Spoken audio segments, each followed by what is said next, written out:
ನಮಸ್ತೆ, ನನ್ನ ಹೆಸರು ಶ್ರಾವ್ಯ. ನಾನು ಬೆಂಗಳೂರಿಂದ ಬಂದಿದ್ದೇನೆ. ನನ್ನ ಸಂಕಲ್ಪ ಏರೋಸ್ಟೇಸ್ ಅಥವಾ ಫಿಸಿಯೋಥೆರಪಿಸ್ಟ್ ಆಗಬೇಕಂತ ಅಂದ್ಕೊಂಡಿದ್ದೀನಿ. ನಾನು 10th ಸ್ಟ್ಯಾಂಡರ್ಡ್ ಓದ್ತಿರೋದು. ಇವಾಗ 3 ವಾರ ಆಯಿತು ನಾನು ಇಲ್ಲಿ ಏಕಲವ್ಯ ಕಲಿಯೋದಕ್ಕೋಸ್ಕರ ಬಂದು. ತುಂಬ ಕಲಿತು ಎಲ್ಲ ಇಂಪ್ರೂವಲ್ ಆಗಿದ್ದೀನಿ ಸ್ಟಡೀಸಲ್ಲಿ. ಇವಾಗ ನನ್ನ ಮೆಮೊರಿ ತುಂಬ ಇಂಪ್ರೂವ್ ಆಗಿದೆ. ಮೊದಲು ಚಾಪ್ಟರ್ ಓದ್ತಿರ್ಲಿಲ್ಲ, ಇವಾಗ ಅಟ್ಲೀಸ್ಟ್ ಒಂದಿನಕ್ಕೆ 2ರಿಂದ 3 ಚಾಪ್ಟರ್ ಓದ್ತಿದ್ದೀನಿ. Thank you. ಮಕ್ಕಳು ಬರೀ ಎಕ್ಸಾಮಲ್ಲೇ ಒಳ್ಳೆ ಮಾರ್ಕ್ಸ್ ತೊಗೊಂಡ್ರೆ ಸಾಕ? ಅವರ ಓವರಾಲ್ ಪರ್ಸನಲ್ ಡೆವಲಪ್ಮೆಂಟ್ ಆಗಬೇಕು ಅಂದರೆ ಎಕ್ಸ್ಟ್ರಾ ಕರಿಕ್ಯುಲರ್ ಆ್ಯಕ್ಟಿವಿಟೀಸಲ್ಲಿ ತಮ್ಮನ್ನು ತಾವು ತೊಡಗಿಸ್ಕೋಬೇಕಾಗತ್ತೆ.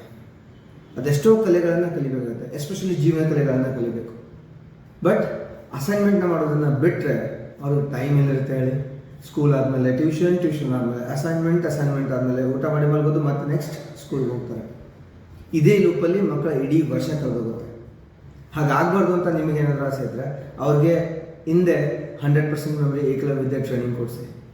ಇದರಿಂದ ಮಕ್ಕಳಿಗೆ ಓದಿರೋದನ್ನು ಲೈಫ್ ಲಾಂಗ್ ಹೇಗೆ ನೆನಪಿಟ್ಕೋಬೇಕು, ಇಡೀ ಸಿಲೆಬಸ್ನ ಕೇವಲ 1 ವಾರದಲ್ಲಿ ಹೇಗೆ ರಿವಿಷನ್ ಮಾಡಬೇಕು ಅನ್ನೋದು ಕಲ್ತ್ಬಿಡ್ತಾರೆ. ಈ ಮಗು ಆಲ್ರೆಡಿ ಹೇಳಿರೋ ಪ್ರಕಾರ ಪಾಠಗಳನ್ನು ಮುಗಿಸೋದಕ್ಕೆ ಈಗ ದಿನಗಳಲ್ಲ, ಕೇವಲ ನಿಮಿಷಗಳ ಸಾಕು. ಹೆಚ್ಚಿನ ಮಾಹಿತಿಗಾಗಿ ಕೆಳಗಡೆ ಕೊಟ್ಟಿರುವಂಥ ವಾಟ್ಸಪ್ ನಂಬರ್ ಮೇಲೆ ಮೆಸೇಜ್ ಮಾಡಿ, ನಾವೇ ನಿಮ್ಮ ಜೊತೆ ಕನೆಕ್ಟ್ ಆಗ್ತೀವಿ. ಜೈ ಗುರುದೇವ್. ಈಗ ಇದು ನಿಮ್ಮ ವಿಜಯಪುರದಲ್ಲೇ ಇದೆ.